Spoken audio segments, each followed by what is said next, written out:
मोट में वो वॾा शर्त को भी तरीक़ो मुंहिंजा सोट ई मुंहिंजो भाउ न सम्झंदा राज़न वारनि जो कमदार आहियां ना वारी मोहन तो मंसूर खान असांजी चङाई जे बारे में थोरो घणो ज़रूर सोचो। मां पाण तुंहिंजे घर अची तुंहिंजे माउ पीउ ऐं तुंहिंजे भाउ खां तुंहिंजे रिश्ते जी घुर कंदसि। तव्हां पहिरियां उहे हल कयो की वापसि वञिणो पवंदो।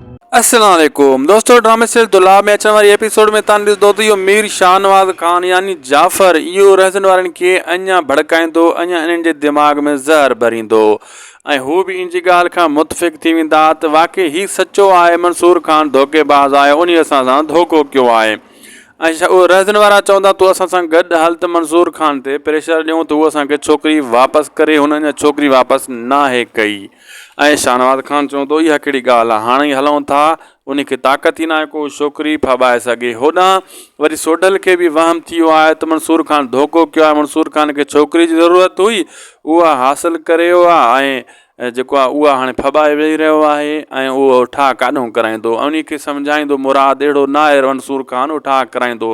होॾां कूंज खे हुनजी माउ दिलासा ॾेई रही आहे बार बार मंसूर खान जी माउ त तुंहिंजो रिश्तो मां पाण वठी वेंदुसि, तूं टेंशन न कर, तूं हिकु भेरो पंहिंजे भाइरनि ॾे वञ। इहा पोइ किस्त बि मां तव्हांखे ॿुधायो त इहा दिलासा ॾींदी, हू इन जी ॻाल्हि ते मुतफ़िक़ थी वेंदी। कूंज चवंदी ठीकु आहे मूंखे पुॼायो ऐं मुराद वञी मिलंदो मंसूर खान सां। मंसूर खान इहा ॻाल्हि कंदो मां रहज़न वारनि जेको कड़त न आहियां वेठो, मां इन जा मसइला हल कंदो वतां, अगरि आया लाइन ते त मसइलो हल कंदो मां चवां थो हिकु सिंध जा धणी मतिलबु हिकिड़ी धरती ते पैदा थिया ऐं पाण में न विढ़ूं।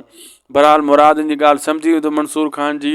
दोस्तो इहा चाल जेका शाहनवाज़ खान जी मंसूर खान जे मथां भारी पइजी चुकी आहे वक़्ती तौरु, अॻिते हली मंसूर खान इन चाल खे बि उल्टाए छॾींदो वापसि शाहनवाज़ खान जे मथां। वीडियो पुॻो पुॼाणी ते चैनल खे सब्सक्राइब लाइक शेयर ज़रूरु कंदा। अल्लाह हाफ़िज़।